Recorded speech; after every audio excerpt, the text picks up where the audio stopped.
10 años en Ríos de Janeiro. Y en verdad, gracias por su enorme hospitalidad.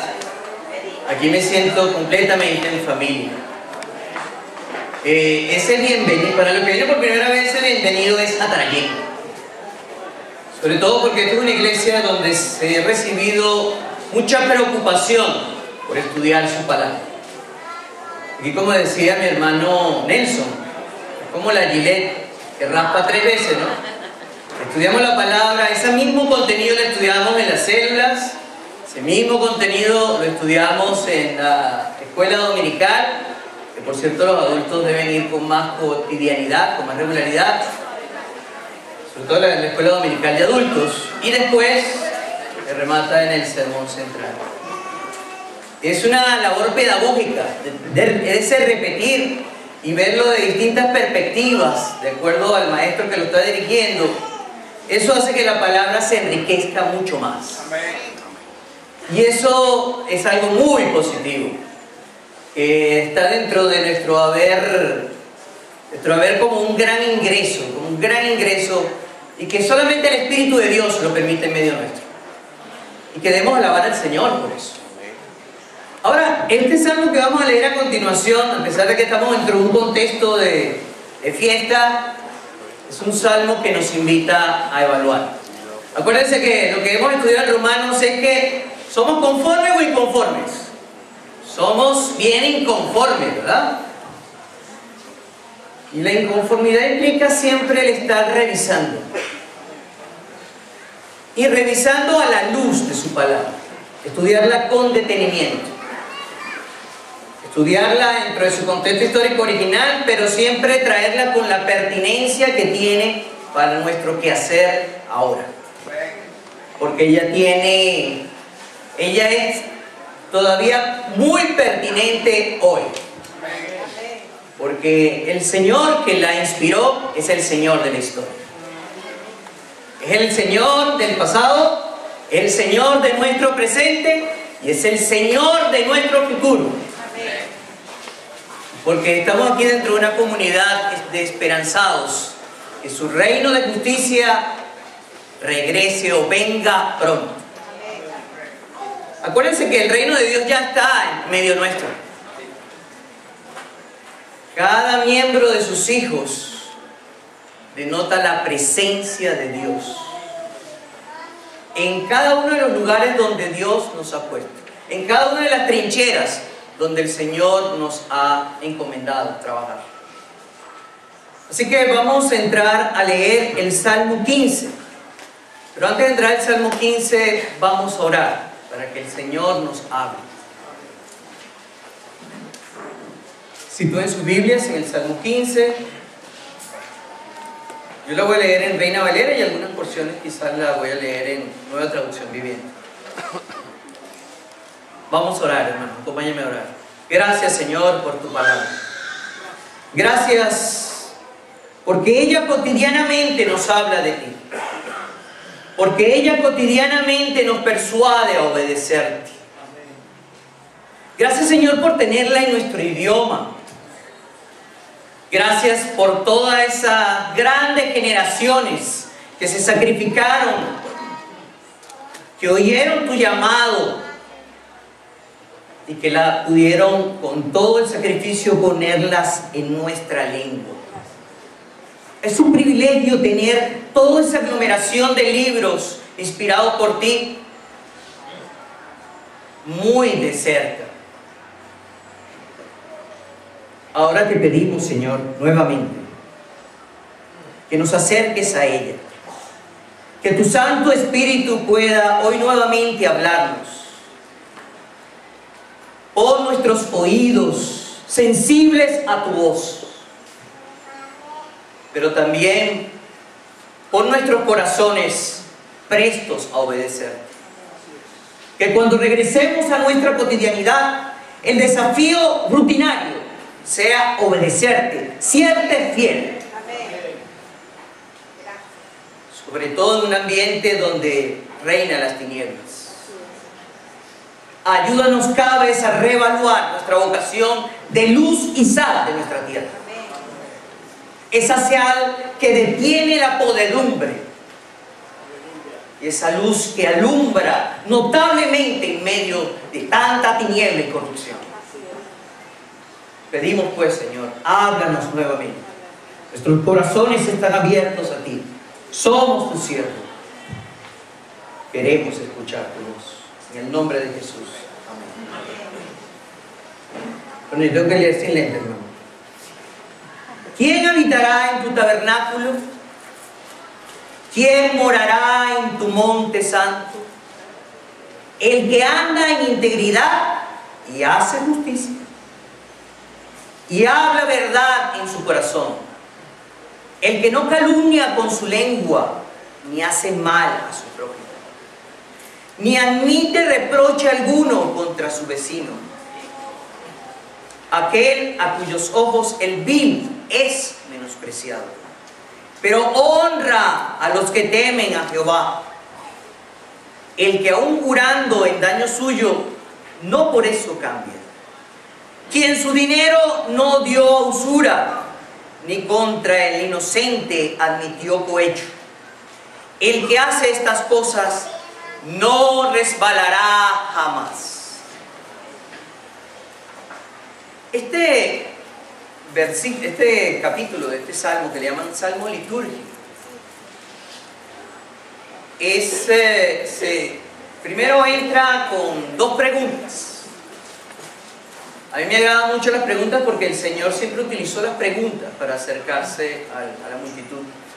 Las preguntas no solamente lleva a la duda, sino que o es la duda saludable que nos lleva a la búsqueda constante de la verdad. Esa es la duda saludable. Porque tenemos que creer que nuestras verdades siempre están en construcción. El Señor es la verdad, nuestro referente pleno de verdad es el Señor. Pero en la medida que nos estamos acercando a Él, o estamos adquiriendo el oficio de imitarle, estamos construyendo su verdad en nosotros. Y la duda y las preguntas son buenas para buscar la verdad. Y estas son preguntas muy desafiantes. ¿Quién habitará en tu tabernáculo?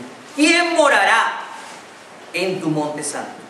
Aquí el tabernáculo realmente se asocia con el santuario portátil, donde el monte es un símbolo que da una sensación de una morada más permanente. El habitar en el sentido hebreo no es permanente, es un peregrinaje. O sea, era el santuario que lo llevaban de un lugar a otro antes de establecer el sitio del templo. Por lo tanto, es una habitación no permanente hasta que se consigue la definitiva. Mientras que el morar ya es mucho más profundo. Es un establecimiento permanente. Si hacemos una pequeña tipología nada más, nuestro habitar en esta tierra no es permanente. Allá en Filipenses 3:20 nos dice que somos ciudadanos de un reino. Por lo tanto, todo lo que nos rodea, todo lo que nos rodea es temporal. Si nos aferramos a ello, somos idólatras, porque no estamos pendientes de nuestra ciudadanía. Todo lo que nos rodea es absolutamente temporal. Todos nuestros bienes materiales son absolutamente temporales. Lo único que permanece es cómo se va construyendo los valores del reino en cada uno de nosotros.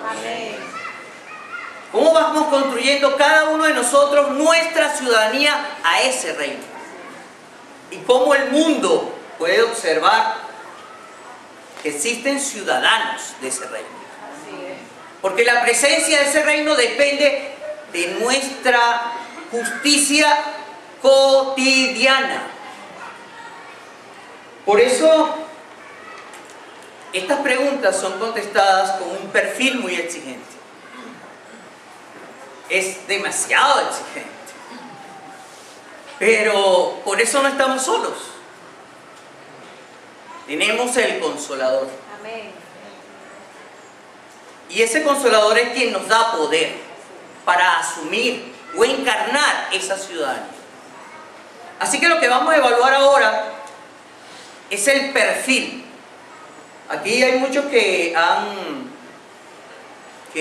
contratado gente, ¿no? Antes de contratar a una persona, usted arma un perfil, unas características del cargo. Este salmo nos ayuda a construir el perfil del ciudadano del reino de Dios. Yo cuando estaba meditando, sobre todo en las dos primeras preguntas, me estaba recordando de cómo era mi peregrinaje, cómo el Señor me encontró, porque Él fue el que fue en mi búsqueda. Y evidentemente que todos los hombres sentimos desde el inicio un divorcio hacia Dios, pero necesitamos del Creador. Eso es la apertura para que el Espíritu Santo nos toque. Pero lamentablemente siempre la respuesta a estas dos preguntas, sobre todo la respuesta cultural del mundo, es a través de la religiosidad. Siempre me acuerdo, yo estudié en colegios católicos desde el preescolar hasta segundo año. Siempre me acuerdo cuando el sacerdote en la misa decía y levantaba la hostia y decía: Cordero de Dios que quita el pecado del mundo. Siempre como niño me preguntaba: ¿por cómo un cordero me va a quitar el pecado? Lamentablemente toda la educación católica religiosa se encarga mucho del seguimiento de esa liturgia, de ese procedimiento de la misa, y aparentemente creen que por eso en sí mismo lleva a la cristiandad. Por lo menos así lo recibí yo, que recibí hasta la primera comunión. Pero gracias al Señor a los 14 años me convierto. Pero también estas preguntas dentro del contexto evangélico eran muchas veces muchas veces contestadas, que ahora lo sé, ¿no? Para aquella época no, de una manera equivocada. Lo primero que yo me eduqué en un ambiente muy pentecostal. Y lo primero que te decían es que usted tiene que recibir la llenura del Espíritu Santo. Y la única señal de la llenura del Espíritu Santo es que tienes que hablar en lengua. Si no hablas en lengua, está frito, está afuera, está jao. El Espíritu de Dios no ha venido sobre ti. Oye, mayor decepción. Yo que pensaba que la conversión, porque mi conversión fue muy fuerte. Yo les he comentado otras veces en la escuela dominical que para mí era un suplicio ir a la misa. Gracias. Gracias, hermano. Era un suplicio. Mi mamá me llevaba así como carnada. Vamos al Tropinburger. Después del Tropinburger, yo te llevo a la misa. Claro que se me quedó la cédula. Allá en los Palos Grandes. Para los que creen que yo soy solamente de Guayana, yo soy de Guayana. Y no me gustaba la lectura, yo aprendí a leer a los 8 años. Lo que más me impresionó cuando el Espíritu de Dios empezó sobre mí era el hambre de conocer su palabra. Era un hambre increíble. Yo lo primero que hice fue comprar un diccionario bíblico, una concordancia y 10 tomos de comentario bíblico. La otra cosa era hablar del Señor en el contexto escolar, que era católico. Me acuerdo que mis compañeros me llevaron a... Bueno, cuando empecé a predicar y decirle que la Virgen María no era lo que decían los curas, sino que el intermediario entre Dios y los hombres es el Señor, es Jesucristo. Y que eso lo dice la Biblia y lo puede decir también la Biblia católica. Me llevaron delante del cura. Vamos a decir, tú lo dices delante del cura. Bueno, y lo único que le dije, mira, allá en Juan, capítulo 14, Jesús dice: yo soy el camino, la verdad y la vida, y nadie viene al Padre sino por mí. El cura que me respondió, que era el profesor de castellano: hay muchas cosas que en la Biblia no son ciertas. Bueno, me dio la vuelta y se fue. que quiero decir con esto es que el Espíritu Santo tocó mis entrañas y me llevaba a predicar el Evangelio, y me llevaba a leer su palabra. Entonces me decepcionaba cuando en la iglesia pentecostal me decía que no, tienes que hablar en lengua, chico, si no, no estás lleno. Y la otra cosa que aprendí recién es que habían dos vidas, chico. La vida secular y la vida espiritual. Y la vida espiritual es que tú tienes que estar metido en la iglesia, tienes que ir a todos los eventos evangelísticos habidos y por haber, tienes que ir a todos los ayunos habidos y por haber convocados. Por lo menos que te vean. Y el otro es la vida secular. Bueno, a todos saben lo que significa secular, ¿verdad? Apartado de Dios. O sea, que una vida apartada de Dios. Una vida mundana. Y la vida mundana era estudiar. Inclusive la vida mundana era ir a la universidad. Las novias. La vida mundana también eran las novias, ¿sí? Contacto con el género femenino. Y lamentablemente la pastoral hacia todas esas áreas se descuidaba. Porque todo también, al igual que la iglesia católica, todo era, bueno, en el caso del pentecostal había que reventar esa silla, ¿no? y ser danzar y... El tembeleque. El tembeleque.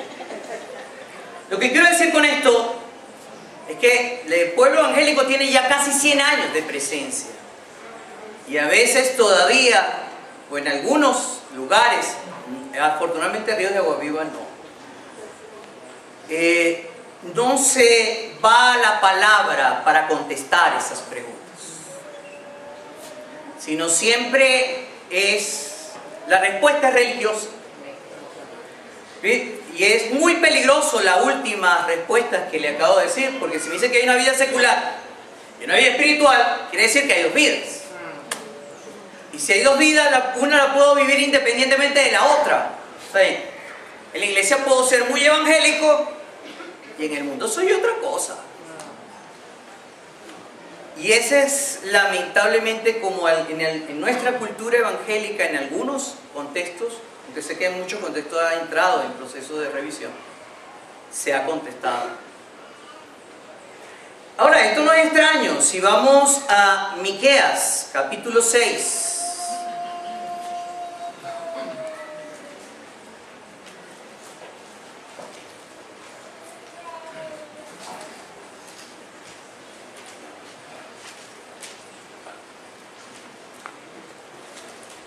El pueblo de Israel tenía respuestas parecidas. Capítulo 6, versos 6 al 8. ¿Con qué me presentaré ante Jehová y adoraré al Dios Altísimo? Me presentaré ante Él con holocausto, con becerros de un año. ¿Se agradará Jehová de millares de carneros o de 10,000 arroyos de aceite?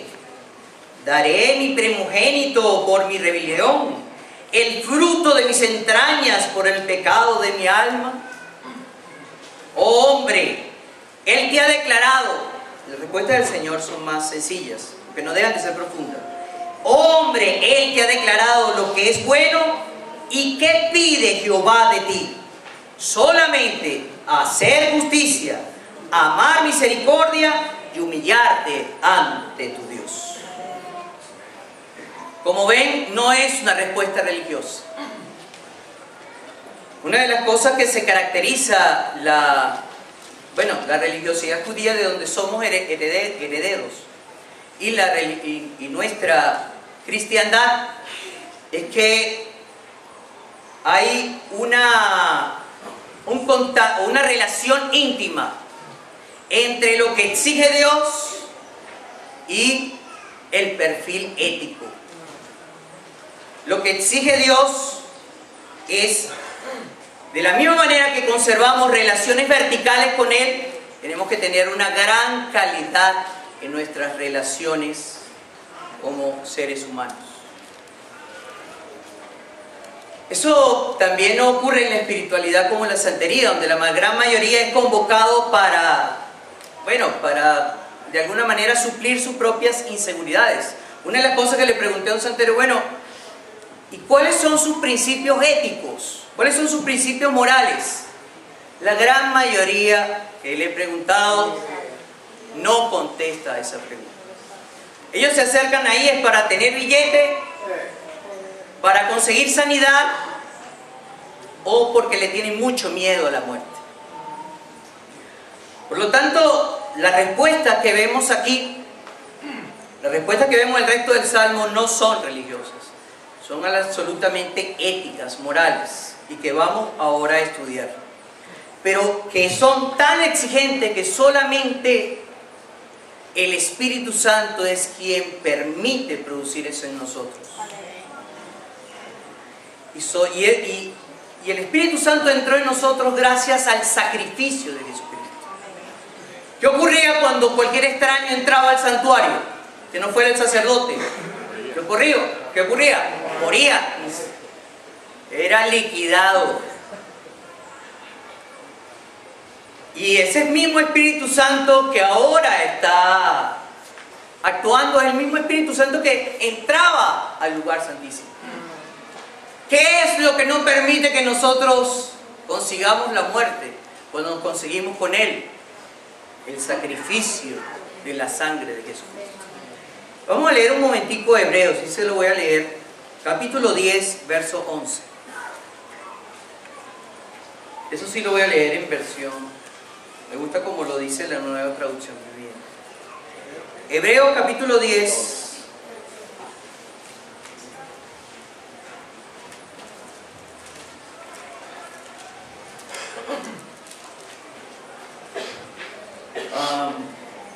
verso 11 al 28.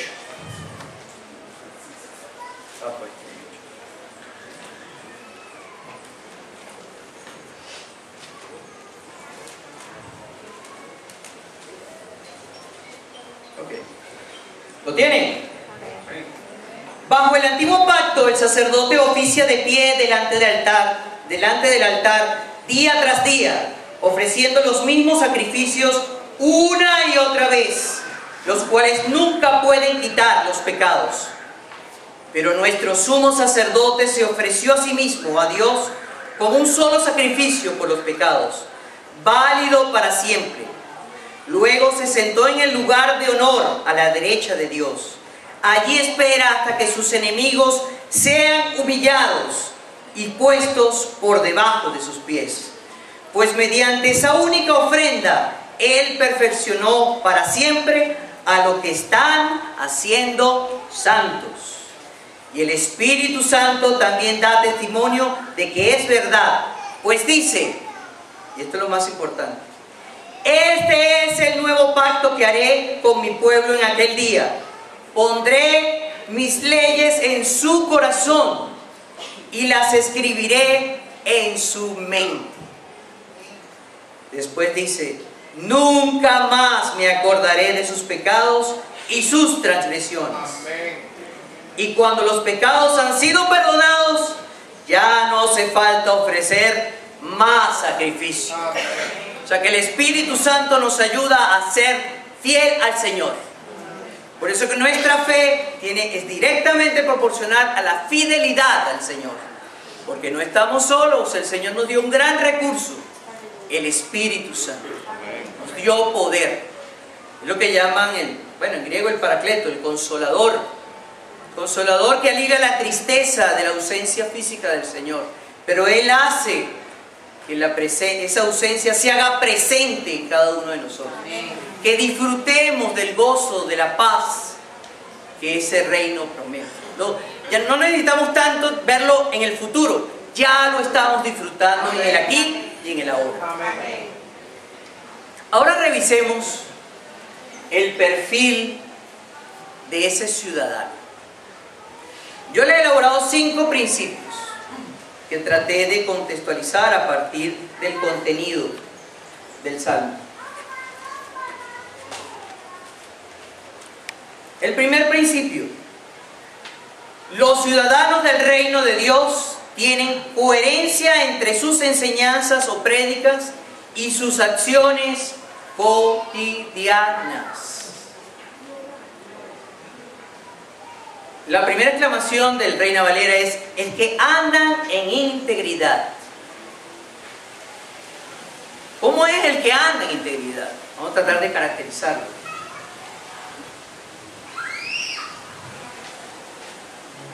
Primero, es muy exigente consigo mismo. Es muy atento de vivir lo que enseña. Es decir, como dije antes, no está inconforme, está continuamente autoevaluándose. Pero no una evaluación que lleva a la depresión y a la culpa, sino que continuamente se desafía a que el Espíritu Santo tome control de su existencia. Por eso también es muy consciente de sus cualidades y limitaciones. Es muy consciente de las 3 F de todo ser humano, ¿no? Falible, comete errores. Es frágil. Sobre todo está muy consciente de la fragilidad de su pecado. Y por supuesto es finito. Por eso una otra gran característica es un pobre en espíritu. Es el primero de decir, igual que el apóstol Pablo allá en Romanos 7, miserable de mí, ¿quién me librará de este cuerpo de muerte? Esa actitud es la que permite que el íntegro mantenga una dependencia total del Señor, o una dependencia cotidiana. La infinita desconfianza de sí mismo hace que dependa de su poder. Pero, o mejor dicho, además, sabe que Dios le habla por medio de su Espíritu. Pero no, por medio del Espíritu que habita en su interioridad. Pero también lo hace también por medio de su palabra. Por eso una de las grandes señales de que el Espíritu Santo habita en nosotros es una hambre continua de saber de Él. En el Salmo que estudió el pastor la semana pasada dice que es su delicia. Yo siempre ese adjetivo lo asocio como con el gourmet, con la comida. Por lo menos para mí un pabellón es delicioso. Un buen reina pepiada es delicioso. Bueno, esa misma delicia que sentimos en eso que nos dio el Señor a través del gusto, esa misma delicia la debemos sentir hacia la palabra de Dios. Yo no puedo concebir un cristiano que se aburre de escuchar la palabra de Dios, de leerla. Ahí hay que revisarse si el Espíritu de Dios está habitando o está dejando de tener control. Y lo otro que debe considerar un hombre íntegro, porque sabe de sus limitaciones, es que Dios también le puede hablar a través de sus hermanos. Por eso es necesaria la comunión. Porque la Biblia no se lee individualmente. Por supuesto que tenemos nuestra vida devocional individual, pero esa vida devocional individual se enriquece con el estudio colectivo de la palabra. Eso que hacemos, que se repite la palabra en escuela dominical de adultos, en la célula y después aquí en la prédica, es guiado por el Espíritu Santo. Por lo tanto, no es una persona ingreída, que se la cree, no es autosuficiente, sobre todo practica la humillación. ¿Qué dice la palabra? El que se humilla y el que se ensalza será humillado. Y la mayor manifestación de eso es que practica la confesión. No tiene temor de expresarles a sus hermanos su debilidad. Ve en sus hermanos también pastores potenciales que le puede ayudar. El pastorado no es solamente para una sola persona. ¿Qué le pasa? Siempre he visto que cuando a alguien le mutilan una parte del cuerpo, el resto del cuerpo sigue viviendo, pero la parte mutilada, ¿qué ocurre? Muere. Tenemos que vivir y convivir y disfrutar, estar dentro del cuerpo. Y eso nos hace íntegros. Ahora, empieza la palabra a caracterizar aún más, a profundizar aún más qué es esa integridad. Y me gusta mucho como lo dice la versión Reina Valera. Porque dice, el que anda en integridad hace justicia y habla verdad en su corazón. Aquí también hay coincidencia con lo que dice el Evangelio. ¿Qué es lo que habla la boca del hombre? Lo que hay en la abundancia. Lo que abunda en el corazón es lo que habla. Por eso es necesario que el corazón abunde la palabra de Dios. Cuando hablamos de corazón no es esto, ¿no? No es simplemente una válvula. El corazón es un lenguaje metafórico que quiere decir donde reside toda la voluntad de nuestras decisiones. O sea, el Espíritu Santo debe embriagar, debe inundar toda esa voluntad donde reside nuestra, donde tomamos las decisiones. Esa es la vocación del ser pobre en espíritu. Y aquí hay una coincidencia. El que habla la verdad en su corazón, por lo tanto, tiene que hacer justicia. Y la justicia bíblica es un concepto muy importante en las Escrituras. Y es que es un concepto que va muy correlativo con la dignidad humana. Me acuerdo cuando el pastor nos habló de Romanos 13, era muy necesario revisar qué significa para nosotros la dignidad humana. Y la principal principio que subordina todo el concepto de dignidad humana en la Biblia está en Génesis. Fuimos creados a imagen de Dios. Varón y hembra los creó. Es decir, la imagen de Dios está concentrada tanto en la mujer como en el hombre. Y ambos fueron llamados para señorear y multiplicarse. En la versión Nueva Traducción Viviente dice, para que reinen. Ahora, todo lo que devalúa la imagen de Dios en los hombres es injusto.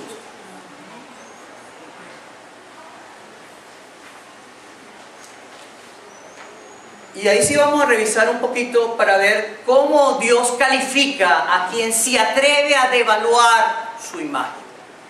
Vamos al Salmo 82.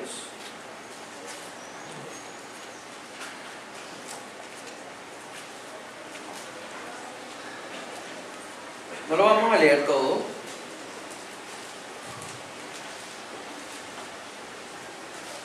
Porque esto es una queja que el Señor le hace a los jueces de Israel. Dios está en la reunión de los dioses. En medio de los dioses juzga. ¿Hasta cuándo juzgaréis injustamente? Ahí está la queja.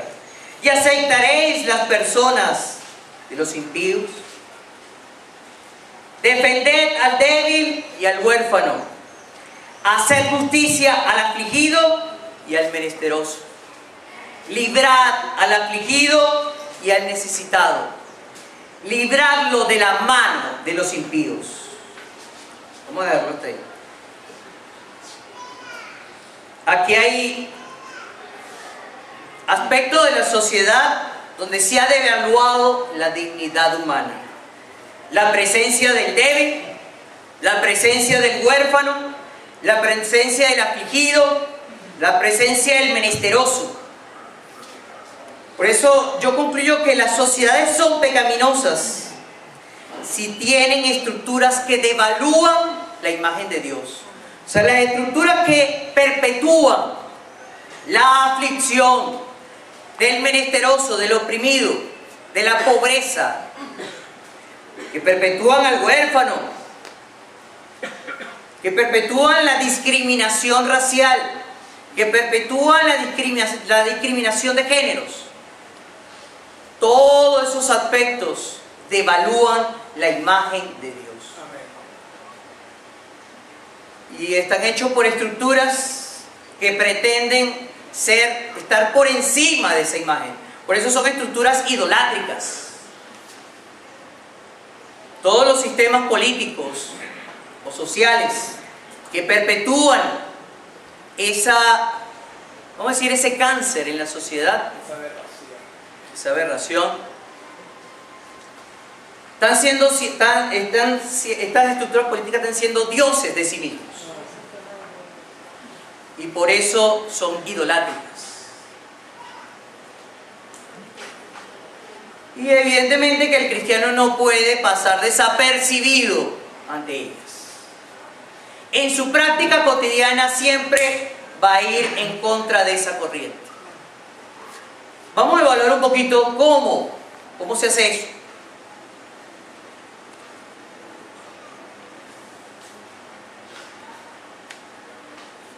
Y yo he conseguido 3 aspectos. Aquí hemos pasado en todo el mes de mayo por uno de los grandes aspectos. La primera es las relaciones en el hogar. No puede tolerar o no puede haber un hogar cristiano donde haya machismo o feminismo. Porque el machismo devalúa la imagen de Dios en el género femenino. Y a su vez, el feminismo devalúa la imagen de Dios en el hombre, en el género masculino. Y gracias a Dios hemos pasado todo este tiempo viendo cómo esas relaciones son complementarias. Y que no es que el marido solamente se va a dedicar a chinchorrearse en el hogar, mientras la mujer está dedicada a las labores de la casa, sino que hay se comparten los roles dentro del hogar, porque ese compartimiento de los roles dentro del hogar también modela a los hijos. A mí me da risa a veces cuando a mí se me cae, a veces cuando los compañeros o mis alumnos llevan agua y lo desparraman en el suelo. Y entonces yo le digo, ellos pretenden que sea la señora de limpieza que lo vaya a limpiar, a secar. Y le digo, no compañero, vaya a pedirle el coleto a la señora de limpieza y usted me viene a limpiar acá.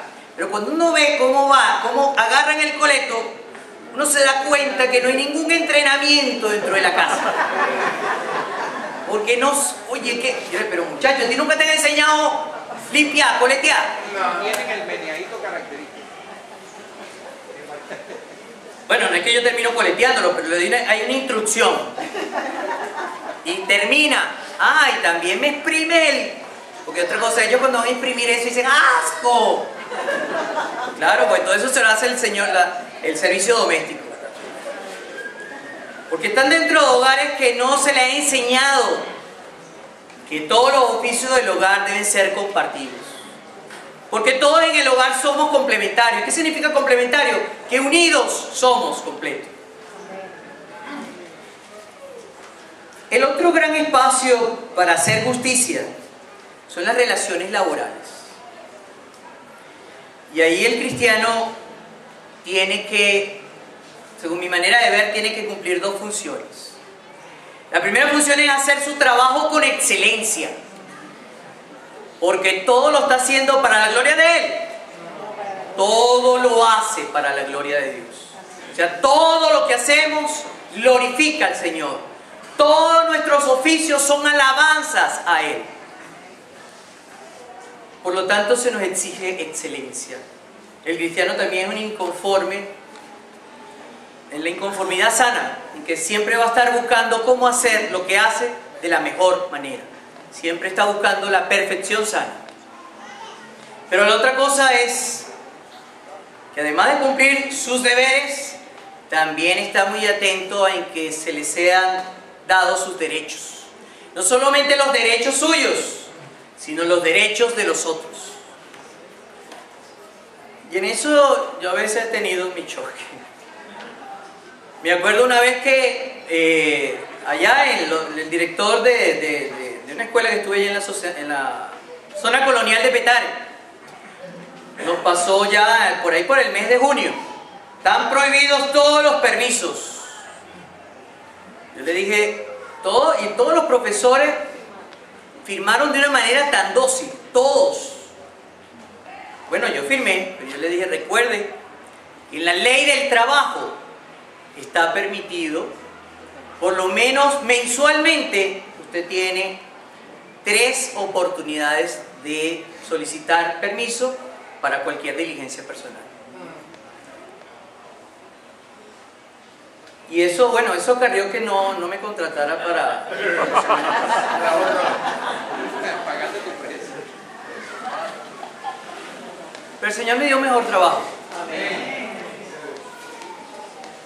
Así que nosotros también estamos llamados a que nuestra presencia ética, construida por el Espíritu Santo, también invada los gremios, ¿por qué no?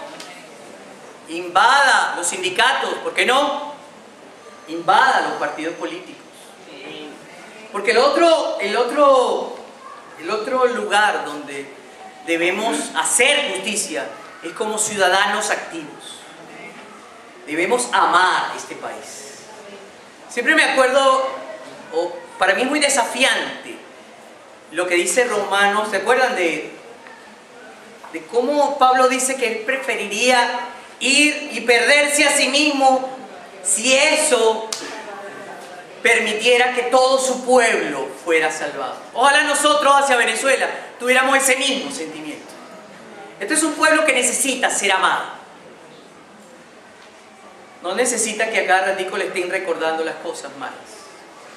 Y por eso que también yo creo que como ciudadanos activos debemos defender dentro del espacio que nos toca vivir, pues el régimen democrático. Yo les recuerdo que si bien el régimen democrático es hijo de la Revolución Francesa y de la Revolución Norteamericana, yo también debo recordarle que ambas revoluciones son hijas de la Reforma Protestante. Es decir, que la democracia es una nieta de la Reforma Protestante. Y hubieron 3 principios en la Reforma Protestante inspirados en la palabra de Dios. Es cierto que el protestantismo bueno, como todo, como dicen los físicos, le cayó entropía, desorden. Pero los principios siempre quedan y son 3 principios inspirados en la palabra. Les recuerdo cuáles eran. Después estudienlo, eso le queda como tarea. El primer principio es que el justo por la fe vivirá. ¿Recuerdan? La fe individual, la conexión, la relación personal con Dios. Ya no tengo necesidad de ir al confesionario, ya no tengo necesidad de ir a los santos, sino yo puedo sostener una relación personal con Dios. El otro es el sacerdocio universal del creyente. El otro gran principio de la Reforma Protestante, que también desmistificó todo el cardenalicio, todo el papado y todos esos curas que monopolizaban ese sacerdocio. Y el otro gran principio, que es el que tuvo mayor implicación social, la interpretación individual de la palabra de Dios. La sola escritura. Antes solamente los curas podían leerla y la leían en latín. Y las misas eran en latín. Dígame quién. Yo imagino el mayor fastidio que iba a ir a una misa. ¿Sabes lo que era ir a una misa en latín? Donde yo no entendía nada. Y la Reforma Protestante permitió que las escrituras llegaran al idioma original de cada cultura. Por supuesto comenzó con el alemán. ¿Y eso qué exigió? Que había que enseñar a la gente a leer, porque la Iglesia Católica solamente le enseñaba a leer a los curas. Había un gran nivel de analfabetismo. Es decir, que la educación pública comenzó con la Reforma Protestante. Y posterior a eso, conjuntamente con eso, la salud pública. Porque ¿cómo le vas a enseñar a alguien a leer si tiene enfermedad y tiene desnutrición? Y todo eso fueron iniciativas cristianas. Por eso que también contemplemos nuestra historia. Porque el Señor también se pasea. Si Él dirigió esos procesos, también hubo muchos de estos procesos en nuestra historia que también dirigió. Debemos dar gracias a Dios que desde 1879 tenemos educación pública. Esos son herencias de la Reforma Protestante. A partir de 1936 hubo una gran despliegue de salud pública. Y la mayor parte de nuestros hospitales fueron hechos en la década de los 60. O sí, entre la década de 50 y 60, si no me equivoco. Ahí también está la presencia de Dios, porque si no, no puedo interpretar de otra manera. Toda cosa buena proviene ¿de quién? De Dios. Pues la salud pública, la educación pública proviene de Dios. Y cuando eso empezó a constituirse en nuestro país, yo creo que la presencia de Dios estuvo ahí.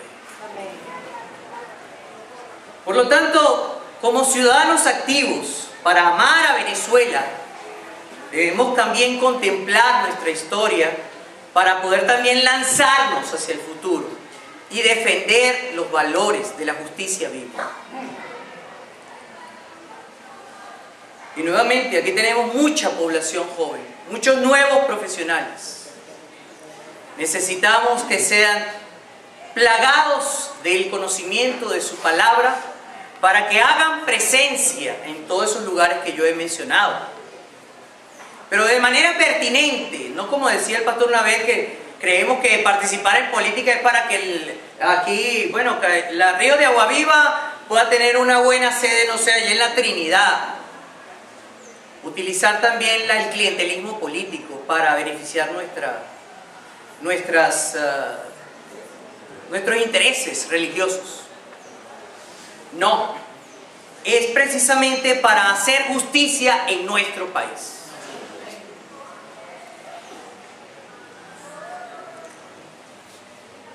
Y es que debemos recordar algo. Seremos juzgados por la calidad de nuestro servicio.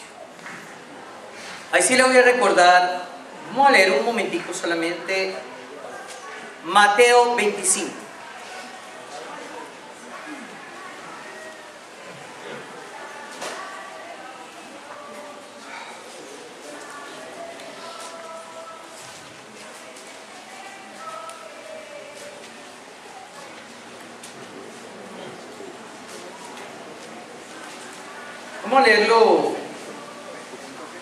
Vamos a leerlo, capítulo 25, versos 31.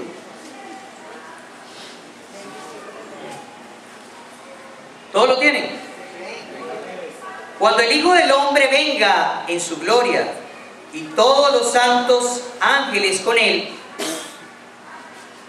entonces se sentarán en su trono de gloria y serán reunidas delante de él todas las naciones. Y apartará los unos de los otros, como aparta el pastor las ovejas de los cabritos. Y pondrá las ovejas a su derecha y los cabritos a su izquierda. Entonces el rey dirá a los de su derecha: venid, benditos de mi Padre, heredad del reino preparado para vosotros desde la fundación del mundo. Ahora imagínense quién es los que estaban ahí. Porque tuve hambre y me diste de comer. Tuve sed y me diste de beber. Fui forastero y me recogisteis. Estuve desnudo y me cubristeis. Enfermo y me visitasteis. Me visitasteis en la cárcel y vinisteis a mí. Entonces los justos le responderán diciendo: Señor, ¿cuándo te vimos hambriento y te sustentamos, o sedientos, o te dimos de beber? ¿Cuándo te vimos forastero y te recogimos, o desnudo y te cubrimos? ¿O cuándo te vimos enfermo o en la cárcel y venimos a ti? Respondiendo el rey les dirá: de cierto os digo que en cuanto lo hiciste a uno de estos mis hermanos más pequeños, a mí me lo hiciste. Entonces dirán también a los de la izquierda: apartaos de mí, malditos al fuego eterno, preparados para el diablo y sus ángeles. Y ahí está otra vez el perfil de cómo va a ser juzgado. Porque tuve hambre y no me diste de comer. Tuve sed y no me diste de beber. Fui forastero y no me recogiste. Estuve desnudo y no me cubriste. Enfermo y en la cárcel y no me visitaste. Como pueden ver, no vamos a ser juzgados porque ayunamos ni porque venimos a la iglesia, sino porque hemos atendido la necesidad que hace que la imagen de Dios sea devaluada en algunos sectores de la población. Lo otro que caracteriza a este perfil es que dice la verdad en su corazón. Y esta es otra gran característica. Porque el hombre que dice la verdad en su corazón es capaz de desnudarse cualitativamente. Cuando yo observo a Adán y Eva cómo vivían tan confiados uno del otro, es porque no tenían nada que ocultar el uno del otro. No solamente era desnudez física, porque no había nada que ocultar. Y el que dice la verdad pues no tiene nada que ocultar, porque si tiene algo que ocultar es porque hay otra vida que debe permanecer en silencio, a oscuras. Por lo tanto, la principal característica de un ciudadano del reino es que es capaz de desnudarse cualitativamente, es decir, mantiene la absoluta transparencia. O sea, si esos organismos internacionales que miden la transparencia internacional midieran a los cristianos, deberíamos salir con las mejores notas. Es decir, somos completamente auditables. A mí me molesta cuando algunos hermanos uno le llegue con cierta exhortación y dice: no se meten en eso porque esa es mi vida privada. Pues déjame decirle que el cristiano que es completamente auditable y que es capaz de desnudarse cualitativamente no tiene vida privada, porque no tiene nada que ocultar. Porque dice la verdad en su corazón. Bueno, yo terminé con la primera característica, ahora voy para la segunda. Acuérdense de la primera: los ciudadanos del reino de Dios tienen coherencia entre sus enseñanzas y sus acciones cotidianas. La segunda, no importa, las otras son más cortitas. Los ciudadanos del reino no practican la descalificación caprichosa contra sus compañeros y hermanos. Eso lo dice el Salmo, ¿dónde? Creo que es para los chismosos, ¿no?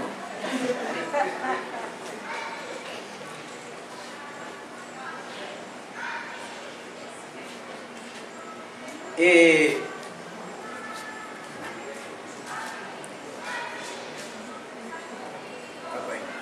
perdí yo. El que no calumnia con su lengua ni hace mal a su prójimo. A mí me gusta más como lo dice la versión, porque la versión Nueva Traducción Viviente dice, no, aquí la tengo.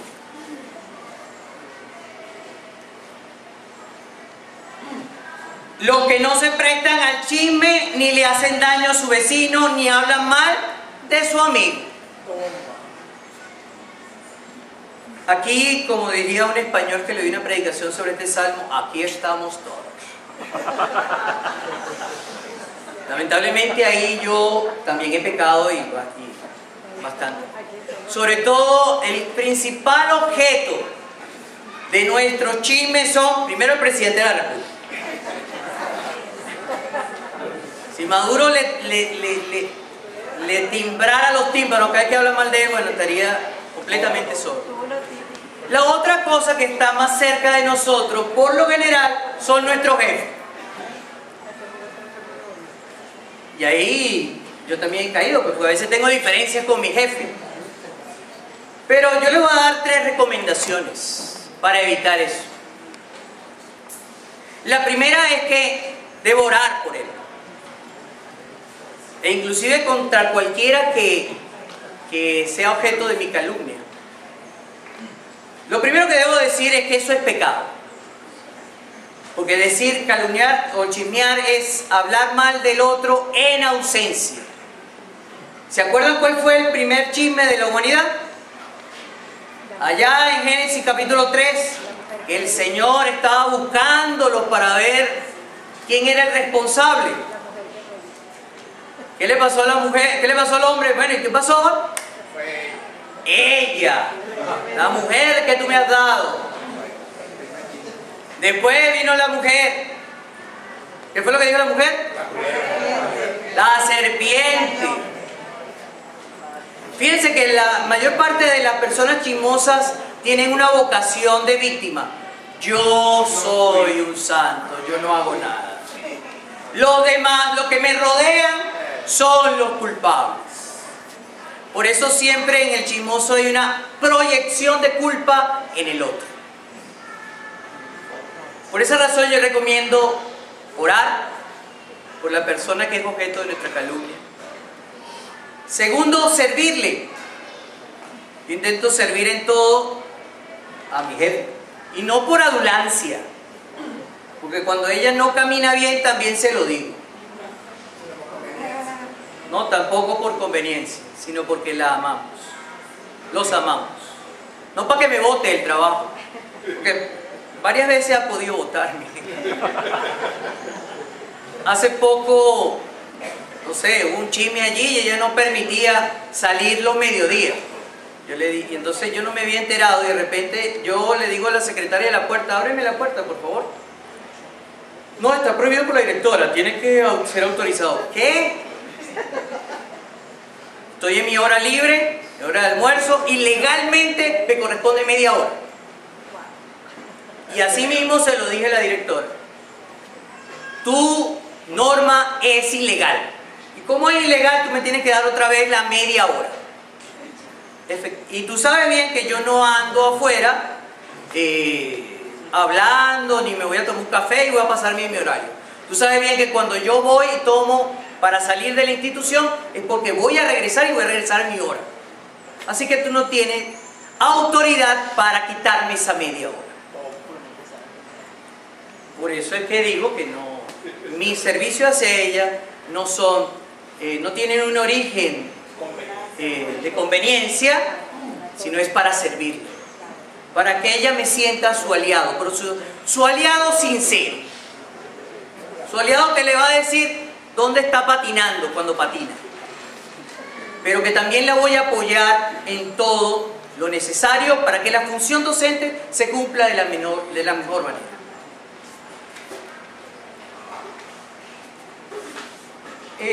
Y déjame otra vez recordarles que eso es pecado y lo podemos también revisar en Levíticos 19:16.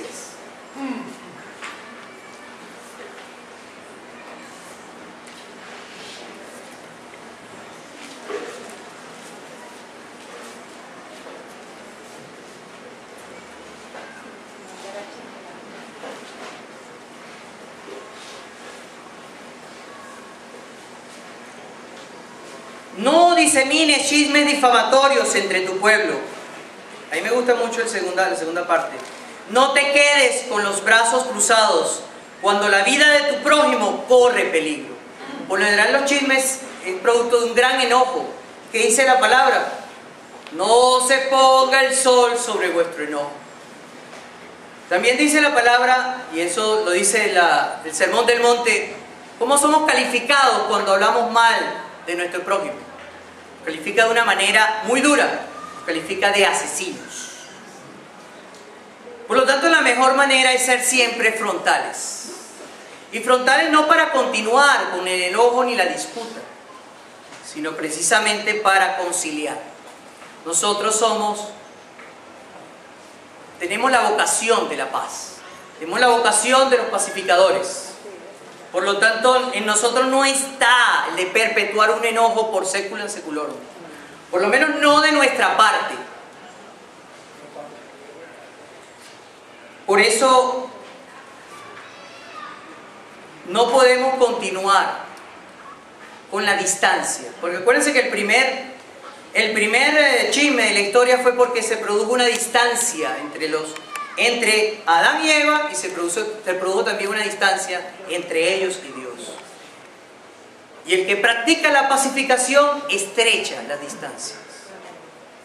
Y por supuesto eso no lo hace quien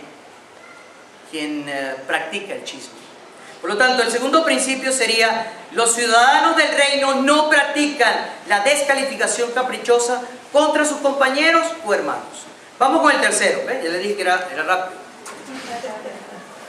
Los ciudadanos del reino construyen sociedades. Los ciudadanos del reino construyen sociedades con personas cristianas o al menos con personas honorables.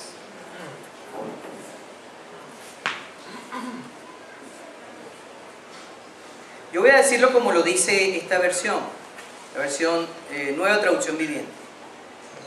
Lo que desprecian los pecadores descarados y honra a quienes siguen fielmente al Señor. Aquí el pastor nos habló el domingo pasado. Yo no recomendaría a ningún cristiano construir sociedades económicas en yugo desigual. O sea, tener un socio no cristiano, yo no lo recomiendo. Las veces que yo lo he hecho en desobediencia, me han robado.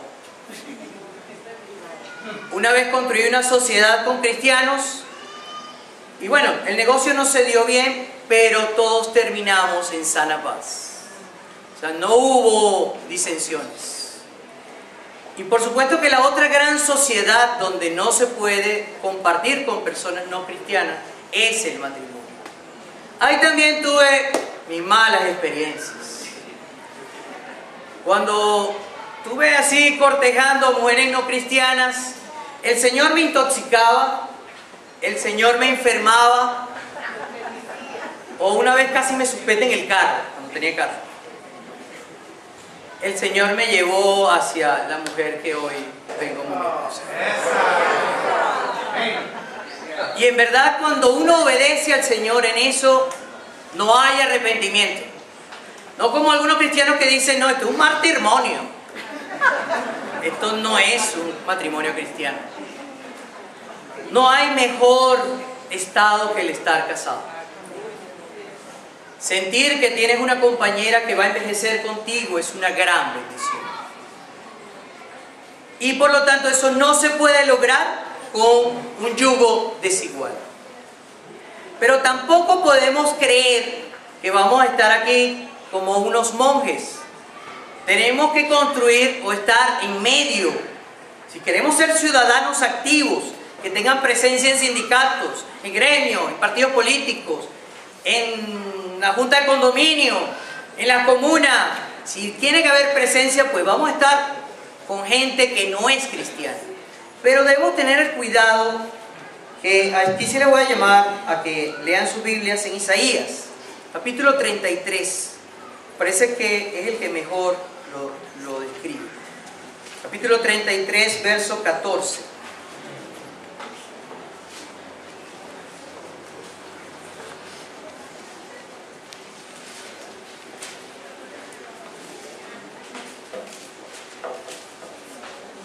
Vamos a leer del 14 al 16.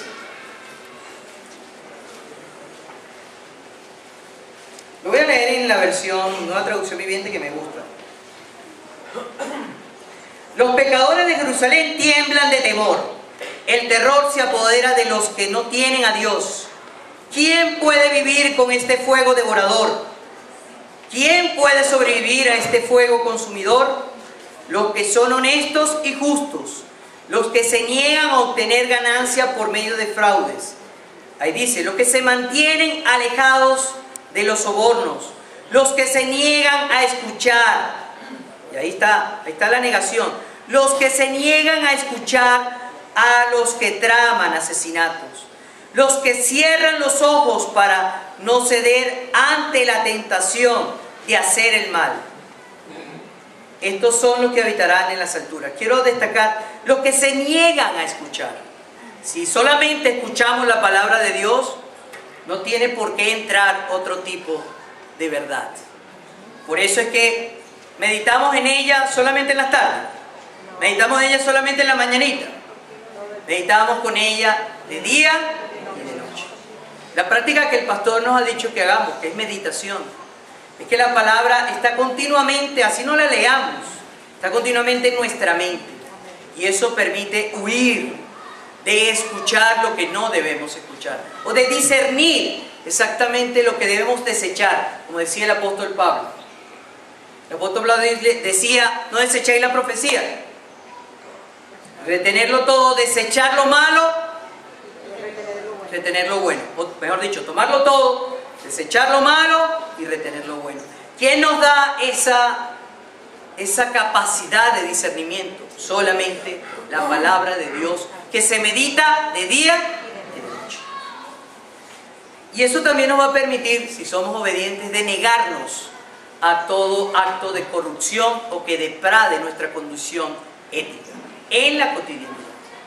Siempre el Señor nos va a guiar a través de su palabra.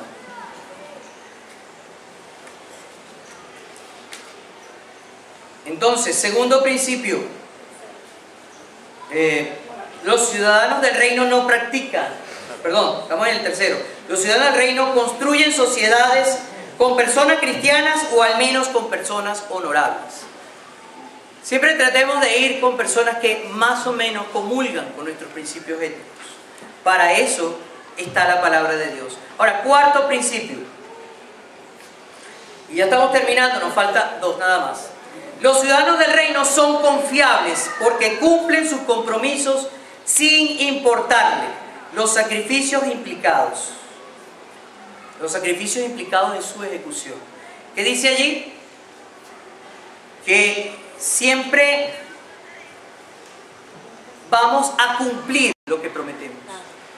A mí me acuerda, ustedes se acuerdan mucho de, seguramente, porque Marcos Witt es muy escuchado. ¿Han escuchado ese Dios del pacto?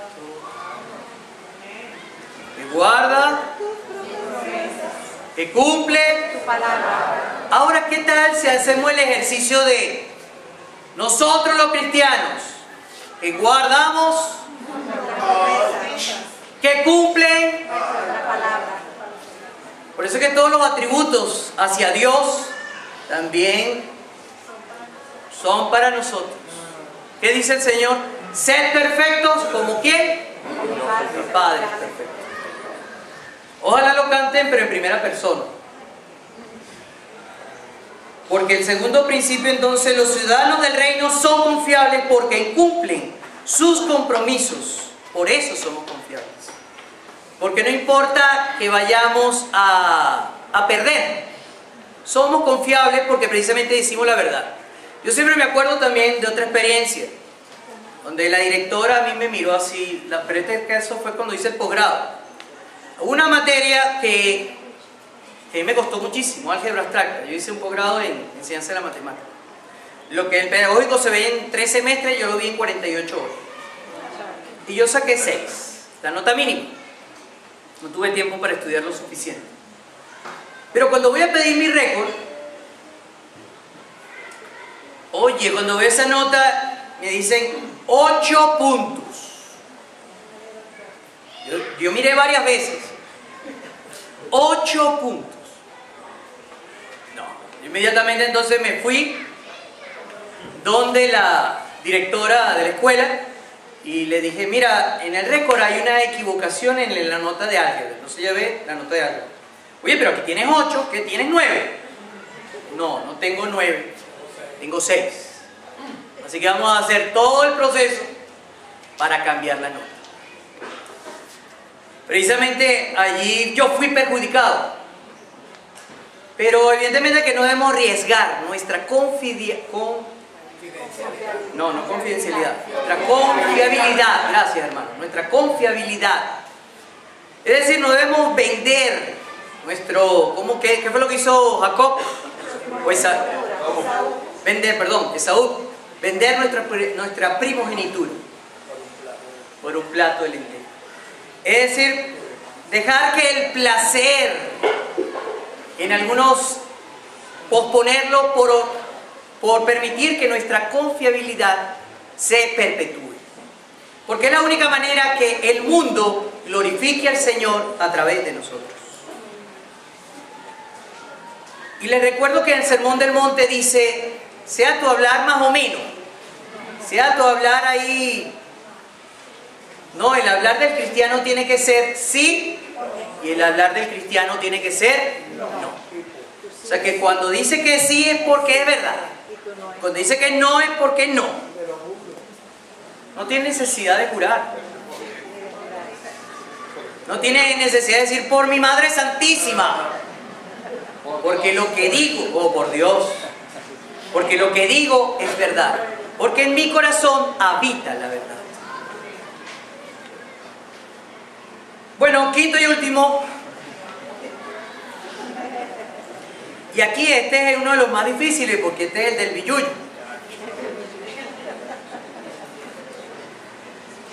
La palabra dice: los que prestan dinero sin cobrar intereses y no aceptan sobornos para mentir acerca de un inocente. Yo contextualicé eso como: los ciudadanos del reino no construyen ídolos en torno al dinero. Por eso no sacan provecho económico perjudicando a otras personas. Este versículo fue utilizado mucho en la época medieval, sobre todo por la Iglesia Católica, para frustrar cualquier labor bancaria. Y no se puede objetar de que todas las labores bancarias han permitido, en cierta manera, la circulación del dinero y la multiplicación de la riqueza. Aquí algunos se han beneficiado del crédito para poder comprar su casa, y por eso también tienen que pagar un crédito con intereses.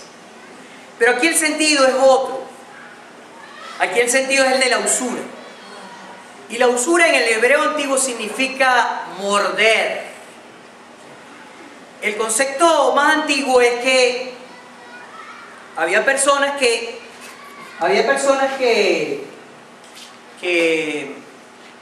debían, y al deber, el dueño de la deuda, al deber el prestamista le daba dinero al deudor, pero con unos altos intereses, con el objetivo de que no le pudiera pagar. Y de la misma manera, al no poderle pagar, entonces él poder prestar sus servicios a cambio del pago. Y en algunas veces el servicio era tan integral que se convertía en esclavo. Y lo peor es que cada año los intereses como que subían y nunca podía pagar la deuda. Por lo tanto, siempre terminaba siendo esclavo. Ese es el concepto de la usura. Es algo muy parecido a lo que se ve en los prestamistas de hoy, donde te prestan dinero por una causa de urgencia, y después te suben los intereses, y los intereses, claro, tienes una garantía por algún bien material, y los intereses suben y suben, y realmente lo que ellos desean es que tú le pagues intereses y jamás cubras la deuda. Ahí estás perjudicando a una persona, o también te apropias de la garantía y así te haces de la propiedad. O sea, es una economía especulativa. Ese no es el sentido cristiano del préstamo. E inclusive el sentido cristiano del préstamo es la solidaridad absoluta. Si hay algún hermano que tiene alguna necesidad económica, pues la vocación del cristiano es dar. Por eso sigue el ejemplo de Juan 3:16. De tal manera amó Dios al mundo que ha dado a su Hijo unigénito. Por lo tanto, la vocación del cristiano es dar, servir, sin esperar a cambio. Lo cual no quiere decir que no vas a cobrar, pero no es la razón principal. Mi razón principal no es la obtención o el regreso del dinero. Porque sencillamente el dinero no es mi ídolo. Nosotros no asociamos el ser con el tener como lo hace el mundo. Sino que dice la palabra que el dinero es lo primero que debemos tener. Los bienes materiales son lo primero que debemos tener. Bien lo han dicho. Es añadidura. No es mi prioridad. Perseguid el reino de Dios y su justicia, y todo lo demás os será añadido. Por eso los ciudadanos del reino no construyen ídolos en torno al dinero. Por eso no sacan provecho económico perjudicando a otras personas. Y solamente para terminar, le voy a recordar 1 Corintios 7, capítulo 7, versos 29.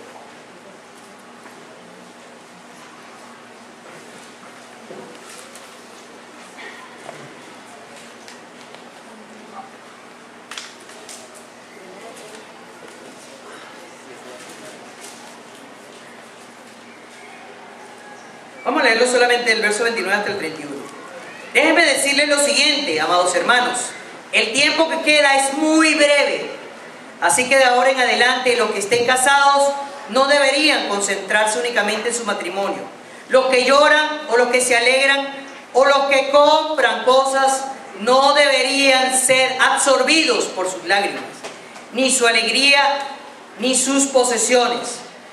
Los que usan las cosas del mundo no deberían apegarse a ellas, pues este mundo, tal como lo conocemos, pronto desaparecerá.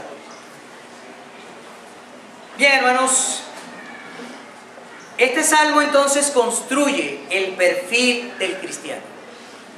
Es un perfil que hemos visto que no es construido en soledad, sino que el Espíritu Santo nos lo permite construir en la vida cotidiana de cada uno de nosotros. ¿Y cuál es la conclusión final? La conclusión final, dicha en varias versiones: el que hace estas cosas no resbalará. El que así actúa no caerá jamás. Y esa gente permanecerá firme para siempre. Que Dios les bendiga. Vamos a orar.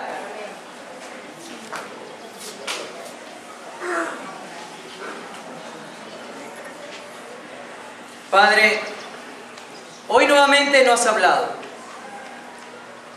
Hoy nuevamente tu palabra ha fluido a través de nosotros. Estamos hoy celebrando. Tu gracia ha permitido que esta iglesia permanezca por alrededor de 25 años. Permite que tu Santo Espíritu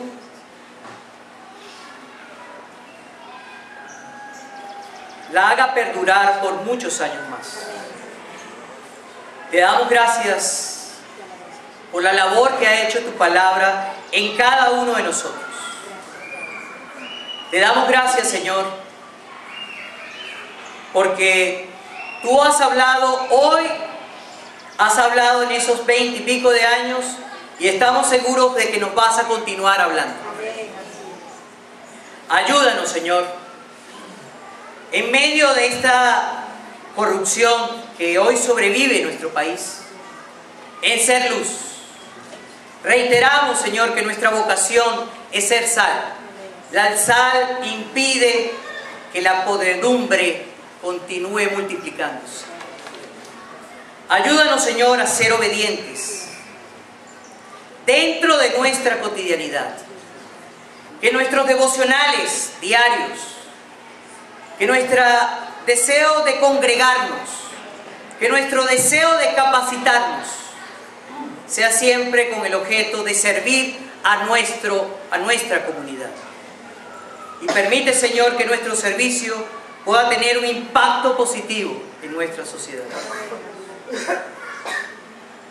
Y ojalá, Señor, nos permitas ver cara a cara, a través de nuestra predicación, aquello que tú has convocado desde el principio de los siglos y que has escogido desde el principio de los siglos. Aquellos creyentes que aún no conocemos, pero que sé que van a llegar a ti y que se van a agregar al grupo de los escogidos. Te pedimos, Señor, que nos ayudes y nos sigas usando. En el nombre de Cristo Jesús. Amén.